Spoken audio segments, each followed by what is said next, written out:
இங்க ஏர் பலூன்ல போயிட்டு இருந்த ஒரு பொண்ணு சடனா ஆக்சிஜன் இல்லாததால மயக்கம் போட்டு கீழே விழ ஆரம்பிக்கிறான். ஏன்னா அந்த ஏர் பலூன் 40,000 அடி உயரம் தாண்டி கண்ட்ரோல் இல்லாம மேல போயிட்டே இருக்கும். அப்போ சேஃப்டி ரோப் இடுப்புல கட்டி இருந்ததால அதிர்ஷ்டவசமா கீழே விழாம தப்பிச்சு விடுறான். அவ கூட வந்தவனும் ஆக்சிஜன் இல்லாததால ஆல்ரெடி மயங்கி போய் தான் இருப்பான். கீழே விழாம தப்பிக்க சடனா அவ அந்த ரோப்பை ஸ்ட்ராங்கா பிடிச்சிட்டு ஸ்விங் பண்ணி ஒரு வழியா அந்த பேஸ்கெட்டுக்குள்ள வந்துடுறான். ஆனா 40,000 அடிக்கு மேல வந்ததால பனியால அந்த பேஸ்கெட் ஃபுல்லா உறைஞ்சி போயிருக்கும்.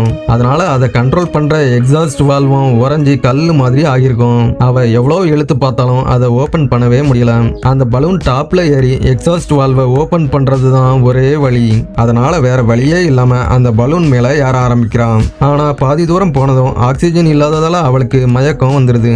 அந்த டைம்ல அவ கூட வந்தவனை பார்த்ததும் அவனுக்காகவாவது இதை பண்ணிதான் ஆகணும்னு திரும்பவும் கஷ்டப்பட்டு மேல ஏற ஆரம்பிக்கிறான். கடைசியில ஒரு வழியா அந்த பலூனோட டாப்புக்கு வந்துடுறான். உடனே அந்த எக்ஸாஸ்ட் வால்வை கையால புஷ் பண்ணி பார்க்கறான். ஆனா அது இப்பவும் ஓபன் ஆகல. உடனே அது மேல ஏறி ஜம்ப் பண்ணி ஒரு வழியா அதை ஓபன் பண்ணிடுறான். அது மறுபடியும் ஃப்ரீஸ் ஆகாம இருக்க அவளோட ஷூ லேஸை கட் பண்ணி அதோட கேப்ல சொருகி வைக்கிறான். அதுக்கப்புறமா அந்த ஏர் பலூன் கீழே இறங்க ஆரம்பிக்குது.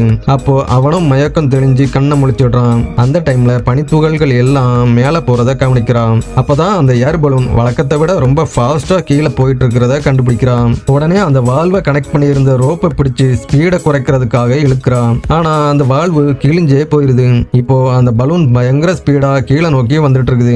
உடனே வெயிட்டை கம்மி பண்றதுக்காக கூடையில இருந்த எல்லா லக்கேஜையும் கீழே தூக்கி போடுறாங்க. அப்பவும் ஸ்பீடு குறைஞ்ச மாதிரி இல்ல. அப்போ சடனா அவனுக்கு ஒரு ஐடியா வருது. அந்த பேஸ்கெட்டையும் கட் பண்ணி வெயிட்டை கம்மி பண்ணுனா ஸ்பீடு குறைஞ்சிரும்னு அந்த பேஸ்கெட்ல இருந்த ரோப்ஸ் எல்லாத்தையும் கட் பண்ண ஆரம்பிக்கிறான். கடைசி ரோப்பை கட் பண்ணதும் பேஸ்கெட் அப்படியே கீழே விழுந்துருது. அப்படி இருந்தும் அந்த பலூனோட ஸ்பீடு ஃபுல்லா குறையல.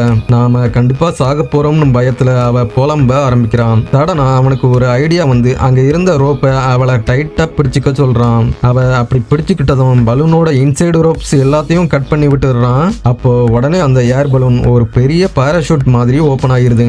இப்போ அதோட ஸ்பீடும் நல்லா குறைஞ்சிருது. கடைசியா அவங்க 2 பேரும் நல்லபடியா உயிரோட கீழே வந்து லேண்ட் ஆகுறாங்க.